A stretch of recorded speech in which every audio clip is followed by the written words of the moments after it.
Nicholson. The Old Curiosity Shop by Charles Dickens. Chapter 57. Mr. Chuckster's indignant apprehensions were not without foundation. Certainly the friendship between the single gentleman and Mr. Garland was not suffered to cool, but had a rapid growth and flourished exceedingly. They were soon in habits of constant intercourse and communication, and the single gentleman labouring at this time under a slight attack of illness, the consequence most probably of his late excited feelings and subsequent disappointment, furnished a reason for their holding yet more frequent correspondence, so that some one of the inmates of Abel Cottage, Finchley, came backwards and forwards between that place and Bevis Marks almost every day.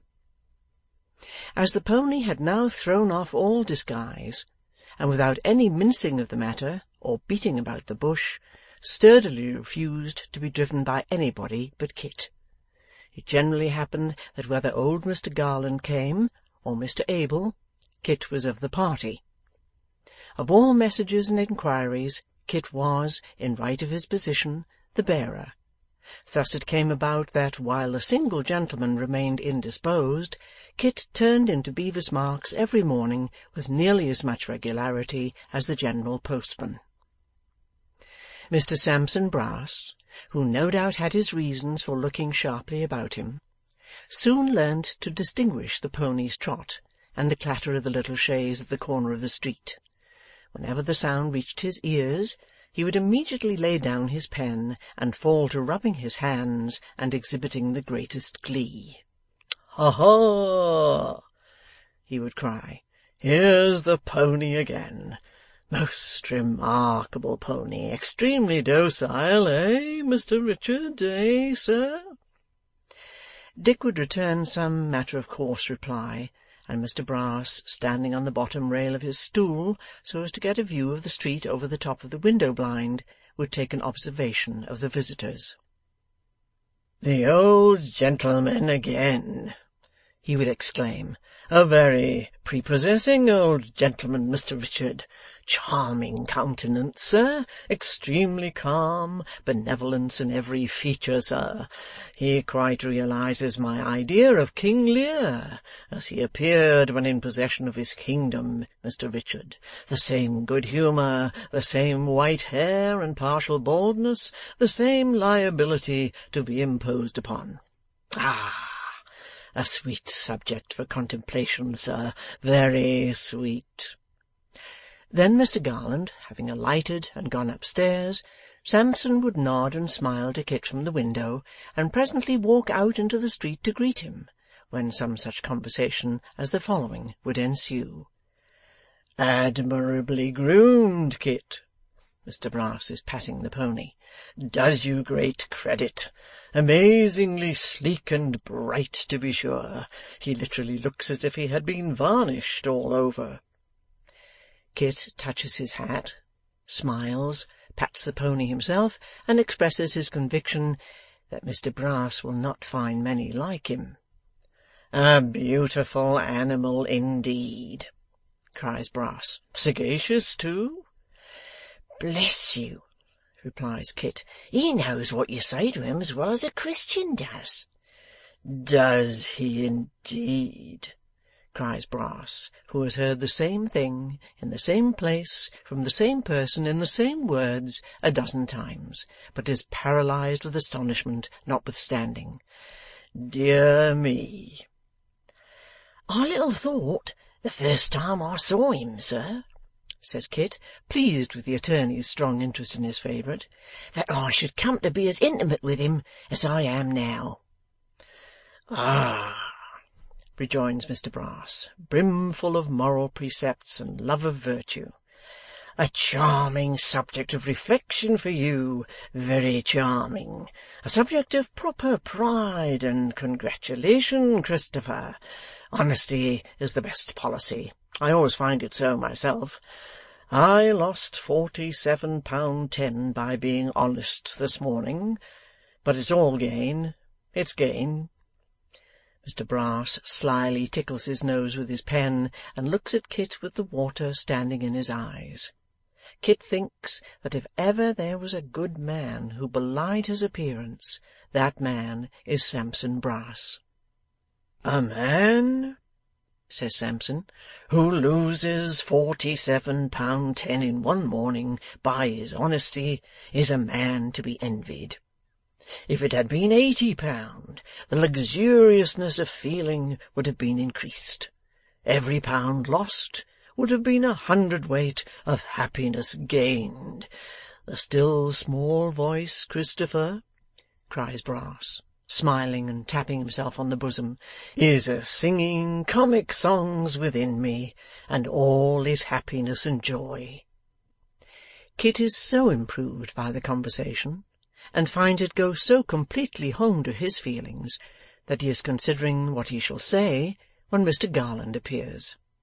The old gentleman is helped into the chaise with great obsequiousness by Mr Sampson Brass, and the pony, after shaking his head several times, and standing for 3 or 4 minutes with all his 4 legs planted firmly on the ground, as if he had made up his mind never to stir from that spot, but there to live and die, suddenly darts off, without the smallest notice, at the rate of 12 English miles an hour. Then Mr Brass and his sister, who has joined him at the door, exchange an odd kind of smile, not at all a pleasant one in its expression, and return to the society of Mr Richard Swiveller, who, during their absence, has been regaling himself with various feats of pantomime, and is discovered at his desk in a very flushed and heated condition, violently scratching out nothing with half a penknife. Whenever Kit came alone, and without the chaise, it always happened that Sampson Brass was reminded of some mission, calling Mr Swiveller, if not to Peckham Rye again, at all events to some pretty distant place, from which he could not be expected to return for 2 or 3 hours, or in all probability a much longer period, as that gentleman was not, to say the truth, renowned for using great expedition on such occasions, but rather for protracting and spinning out the time to the very utmost limit of possibility. Mr Swiveller out of sight, Miss Sally immediately withdrew. Mr Brass would then set the office door wide open, hum his old tune with great gaiety of heart, and smile seraphically as before. Kit, coming downstairs, would be called in, entertained with some moral and agreeable conversation, perhaps entreated to mind the office for an instant while Mr Brass stepped over the way, and afterwards presented with 1 or 2 half-crowns, as the case might be. This occurred so often that Kit, nothing doubting but that they came from the single gentleman who had already rewarded his mother with great liberality, could not enough admire his generosity, and bought so many cheap presents for her, and for little Jacob, and for the baby, and for Barbara to boot, that one or other of them was having some new trifle every day of their lives. While these acts and deeds were in progress in and out of the office of Sampson Brass, Richard Swiveller, being often left alone therein, began to find the time hang heavy on his hands. For the better preservation of his cheerfulness, therefore, and to prevent his faculties from rusting, he provided himself with a cribbage board and pack of cards, and accustomed himself to play at cribbage with a dummy, for 20, 30, or sometimes even £50,000 aside, besides many hazardous bets to a considerable amount.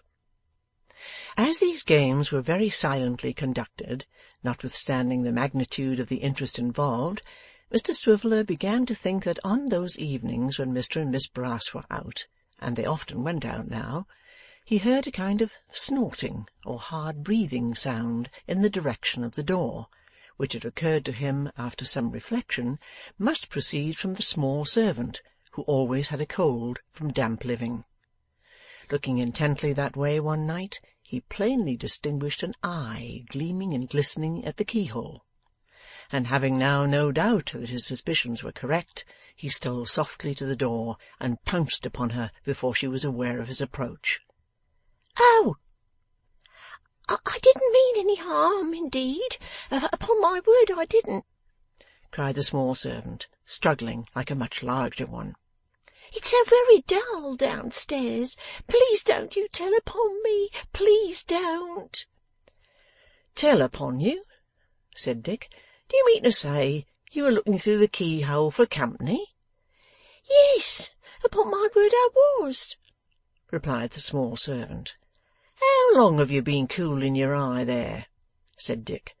'Oh, ever since you first began to play them cards, and long before.'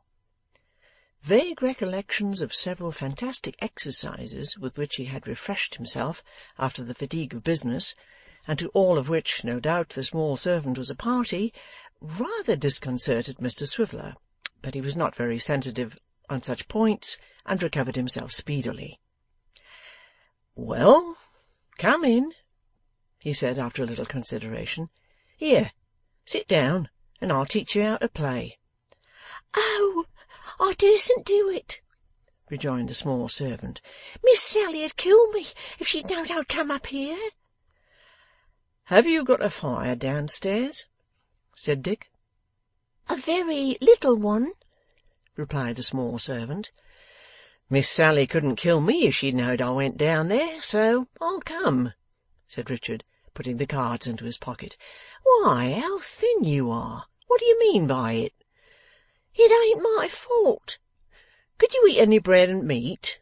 said Dick, taking down his hat. 'Yes. Ah, I thought so. Did you ever taste beer?' 'I had a sip of it once,' said the small servant. 'Here's a state of things!' cried Mr Swiveller, raising his eyes to the ceiling. 'She never tasted it. It can't be tasted in a sip. Why, how old are you?' 'I don't know.' Mr Swiveller opened his eyes very wide, and appeared thoughtful for a moment. Then, bidding the child mind the door until he came back, vanished straight away.